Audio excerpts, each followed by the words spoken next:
नमस्कार साथियों, स्वागत है आपका इस चैनल विन टुडे पे। एक बार फिर से जीतने को तैयार आते हैं और बात करते हैं आज की एक ब्रेकिंग न्यूज़ पे, यानी कि लेपर्ड्स मर रहे हैं। जानते हैं इसके क्या क्या कारण हैं और ऐसा क्यों हो रहा है। कूनों में आखिर क्यों मर रहे हैं चीते। कूनों में अब तक 9 चीतों की मौत हो चुकी है। देखते हैं इसका पूरा इतिहास। हमारे यहाँ से चीता जो है वो एक्सटिंक्ट डिक्लेयर कर दिया गया था, यानी हमारी धरती पे चीता नहीं था 1952 से। यानी 70 साल बाद चीता हमारी धरती पे वापस कदम चीते ने हमारी धरती पे वापस कदम रखा। इसका आईयूसीएन स्टेटस वल्नरेबल है। आखिर ऐसा क्या हुआ था पास्ट में जिसकी वजह से हमारी धरती से, इंडिया से चीते गायब हो गए। इसका कारण था जेनेटिक हीट्रोजेनिटी। जेनेटिक हीट्रोजेनिटी का मतलब होता है कि जीन्स में कुछ ऐसे म्यूटेशन हो जाना जिसकी वजह से कुछ ऐसी बीमारियां लग जाती हैं, या कुछ इस तरह की म्यूटेशंस हो जाते हैं जो सर्वाइवल को फेवर नहीं करते हैं। ये एक कारण होता है जिसकी वजह से चीतों की मौत हो जाती है। दूसरा, जिसकी वजह से इन्फेंट मोर्टेलिटी, यानी चीते बचपन में ही मरने लग जाते हैं। दूसरा जो मेजर कारण है, मुगलों के टाइम पे इनको हंटिंग, स्पोर्ट हंटिंग, यानी कि इनके लिए एक खेल का तरीका हुआ करता था हंटिंग, तो उस टाइम पे चीतों को बहुत मारा गया था क्योंकि बहुत तेज चलते हैं। तीसरा है बाउंटी किलिंग्स। बाउंटी किलिंग्स का मतलब होता है कि अंग्रेजों ने करवाई ये बाउंटी किलिंग। अंग्रेज पैसे दिया करते थे कि चीतों को आप मारो और उसके बदले में आपको बाउंटीज दी जाएंगी, आपको इनाम दिया जाएगा। तो ये कारण रहे जिसकी वजह से चीते हमारी धरती से एक्सटिंक्ट हो गए। लेकिन अब 2022 में हमारे धरती पे चीतों ने वापस से कदम रखा और चीते वापस से इंडिया के अंदर आए। तो 17 सितंबर 2022 को चीता री इंट्रोडक्शन प्रोजेक्ट को फॉर्मली कमेंस करा गया और इसका एम था कि चीता हमारी धरती पे वापस आए जो 1952 से ही गायब हैं। इस प्रोजेक्ट में ट्रांसलोकेशन किया जाएगा चीताज का नामीबिया और साउथ अफ्रीका से। जैसे कि आप देख सकते हैं कि इसमें 8 चीते नामीबिया से और 12 चीते साउथ अफ्रीका से आएंगे और इन सबको ला करके रखा जाएगा कूनो नेशनल पार्क मध्य प्रदेश के अंदर में। कूनो नेशनल पार्क हमारा 600 हेक्टेयर बड़ा नेशनल पार्क मध्य प्रदेश के बीचों बीच है। इसकी कैरिंग कैपेसिटी 21 चीता, यानी 21 चीता तक ये यहाँ पे सपोर्ट कर सकता है। इस तरह के ट्रांसलोकेशन प्रोजेक्ट पहले साउथ अफ्रीका से मालावी और मोजाम्बिक में हो चुके हैं। इसके अलावा चीता के साथ में हम उम्मीद करते हैं कि कूनो नेशनल पार्क फ्यूचर में कुछ एशियाटिक लायंस को भी देखेगा। जैसे कि हम जानते हैं कि गिर नेशनल पार्क के अंदर में पहले भी कई बार डिस्टेम्पर वायरस और इन तरह की चीज़ों की वजह से लायंस की बहुत बड़ी तादाद में मौत हो गई है। तो लायंस को भी अलग अलग हैबिटेट में शिफ्ट करके उनको प्रिजर्व करने के लिए एक जो फेवरेबल हैबिटेट है वो कूनो नेशनल पार्क है। तो हम एक बार फिर से चीता को वापस देखेंगे। इन चीताओं में से 8 चीते नामीबिया से आएंगे और 12 चीता साउथ अफ्रीका से इंडिया के अंदर आएंगे। ये जो पिक्चर है ये मैंने इंडिया टुडे से ली है। इसके अलावा अड्डा 24/7 कहता है कि जब हम चीता को वहां से यहाँ लेकर के आ गए तो पूरे देश ने इस बात को सेलिब्रेट किया। पीएम नरेंद्र मोदी खुद कूनो में मौजूद रहे और उन्होंने ये सब कुछ लाइव देखा, पूरे देश ने इसको देखा। लेकिन उसके बाद में चालू होती है दुखद घटनाएं, जैसे कि बहुत सारी चीताओं की मौत होने लगी। अड्डा 24/7 कहता है कि चीता एक शाशा थी जो कि किडनी एलिमेंट से मर जाती है कूनो के नेशनल पार्क में। या बीबीसी की न्यूज़ देखिए, ये 25 अप्रैल की न्यूज़ है। इसमें चीता कार्डियक फेलियर यानी हार्ट प्रॉब्लम से मर जाते हैं। ये अगली न्यूज़ देखिए, डाउन टू अर्थ की न्यूज़ है। यहाँ पर भी एक कार्डियक फेलियर की वजह से चीता के मरने की बात करी गई है। ये एक चीता है जिसका नाम है सूर्या, और ये अभी थोड़े दिनों पहले 14 जुलाई को इसकी डेथ के बारे में, इसकी डेथ को रिपोर्ट करा गया था।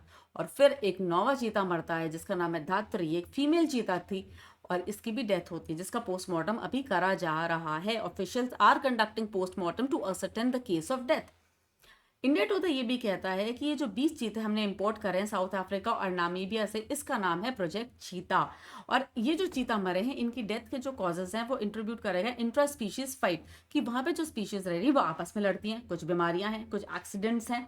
और उसके बाद में जब इनको रिलीज करा गया तो इनकी कुछ इंजरीज हो गई थी ट्रांसपोर्टेशन में और वहाँ रहने की वजह से, जो कि इन्होंने हंटिंग के टाइम पे इनको जो चोट लग गई वो ठीक नहीं हुई। तो हंटिंग के दौरान जो चोट लगी वो ठीक ना होने के कारण भी इनकी मौत हुई है। उसके अलावा अपन ने देखा कि किडनी फेलियर, हार्ट फेलियर भी ऐसे रीजंस है जिनकी वजह से चीता की मौत हुई है। एक बहुत ही बड़ी कंट्रोवर्सी जो आई है सामने वो है रेडियो कॉलर्स, कि चीताओं के गले पे रेडियो कॉलर्स लगाया जाता है ताकि उनको ट्रैक करा जा सके, उन पर नजर रखी जा सके। ये जो चीता है इसकी वजह से इनको, ये जो रेडियो कॉलर्स है इसकी वजह से इन चीतास पे स्किन इन्फेक्शन हुआ है। चीता का जो कॉलर होता है वो सर्दियों में थोड़ा थिक होता है, जो कि जल्दी मॉनसून के टाइम पे सूखता नहीं है, जो गीला होने के बाद में जल्दी सूखता नहीं, जिसकी वजह से इसके ऊपर बहुत सारे इन्फेक्शंस हो जाते हैं, फ्लाइज लग जाती हैं, मैगॉट इन्फेस्टेशंस भी हो जाते हैं। मैगॉट छोटे छोटे कीड़े होते हैं जो स्किन को खाने लग जाते हैं और आगे जाकर के आपके ऑर्गन्स को भी खा जाते हैं। सेप्टिक हो जाता है, यानी इन्फेक्शन फैल जाता है, ब्लड इन्फेक्शन हो जाता है, जो कि कई बार चीतों के लिए बहुत ज़्यादा फैटल होते हैं और चीते इससे मर जाते हैं। लेकिन सबसे इंपॉर्टेंट बात यह है कि ministry of environment, forest and climate change and the national tiger conservation authority, जो इस पूरे प्रोजेक्ट को बहुत ही क्लोजली मॉनिटर कर रहे हैं, उनका ये कहना है कि ये जो मोर्टेलिटीज़ हो रही हैं ये कोई भी टेंशन वाली बात नहीं है, क्योंकि ये नेचुरल कॉजेज़ हैं। ये कोई अनड्यूली अलार्मिंग चीज़ें नहीं है, जैसे कि कोई पोचिंग नहीं हो रही है, शिकारी नहीं मार रहे हैं, स्नैरिंग नहीं हो रही है, पॉइजनिंग नहीं हो रही है, रोड पे आके हिट नहीं हो रहे हैं, और ना ही बिजली की तारों से ये टकरा टकरा के मर रहे हैं। तो ये एक नेचुरल प्रोसेस है कि कभी भी किसी जानवर को एक जगह से दूसरी जगह रीइंट्रोड्यूस कराया जाएगा तो उसको अपने आप को उस जगह पे एडजस्ट कराने में टाइम लगता है, यानी कि दिस इज नॉट अलार्मिंग, जो कि हम लोग सब समझ रहे थे। चीताओं के मरने का कारण देखते हैं। तो चीताओं के मरने की इन सारे कारणों के अलावा कुछ कारण ये हैं कि वहां पे कूनो नेशनल पार्क में एडिक्वेट स्पेस नहीं है। कूनो एक ग्रासलैंड तो है जो कि चीता के लिए बहुत ज्यादा फेवरेबल है। चीता ग्रासलैंड्स में ग्रो करते हैं, थिक फॉरेस्ट में नहीं। तो चीताओं के पास में स्पेस की कमी है। दूसरा, ऐसा माना जाता है कि चीताओं को फेंस्ड हैबिटेट में ग्रो करना बहुत आसान होता है, लेकिन हमारी हिस्ट्री के अंदर और ऐसा कोई हैबिटेट नहीं रहा है जहाँ पे अनफेंस्ड और जहाँ पे चीता की ग्रोथ हो गई हो। इसीलिए South African wild life expert Vincent van de Merwe कहते हैं कि चीता का इंट्रोडक्शन हमेशा फेंस्ड हैबिटेट में होना चाहिए, और उसके लिए बेस्ट वे उन्होंने जो बताया वो ये बताया कि यहाँ से 2 या 3 चीताओं को उठा करके इनको फेंस्ड हैबिटेट में ट्रांसफर कर दिया जाए, और वो है मुकुंदरा हिल्स नेशनल पार्क। तो मुकुंदरा हिल्स नेशनल पार्क जो है ये राजस्थान के अंदर में है, और Kuno national park in the north of MP है। जैसा कि आप इस मैप में स्क्रीनशॉट में देख सकते हैं, ये एकदम नॉर्थ ऑफ एमपी है और एमपी और राजस्थान के ऑलमोस्ट बॉर्डर पे आता है। और जो मुकुंदरा हिल्स नेशनल पार्क है वो कोटा डिस्ट्रिक्ट ऑफ राजस्थान के अंदर में आता है।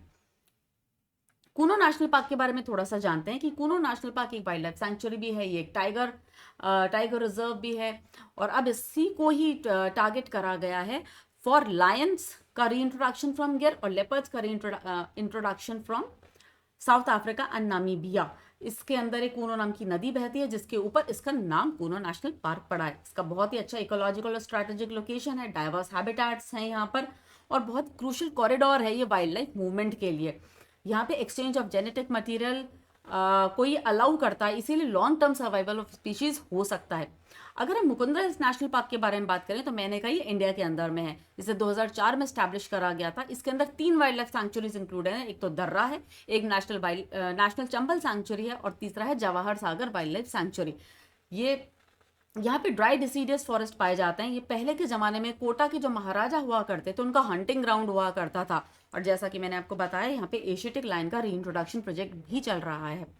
टाइगर रीइंट्रोडक्शन की अगर अपन बात करें मुकुंदरा हिल्स में, तो मुकुंदरा हिल्स में पहला टाइगर जो इंट्रोड्यूस कराया गया था वो रणथंबोर से कराया गया था। और ये जो मुकुंदरा हिल्स नेशनल पार्क है ये फॉल करता है आपके कोटा, बूंदी, झालावाड़ और चित्तौड़गढ़ चारों में, लेकिन बेसिकली जो मेजर इसका एरिया पड़ता है वो कोटा के अंदर में पड़ता है। तो ये अपन ने जाना सारा का सारा टाइगर्स, लेपर्ड्स के बारे में, लेपर्ड्स के हैबिटेट्स के बारे में, और हम उम्मीद करते हैं आपको ये सारी जानकारी पसंद आई होगी। अगर आपको ये सब कुछ अच्छा लगा है तो प्लीज़ लाइक करिए, शेयर करिए और सब्सक्राइब करिए। जय हिंद।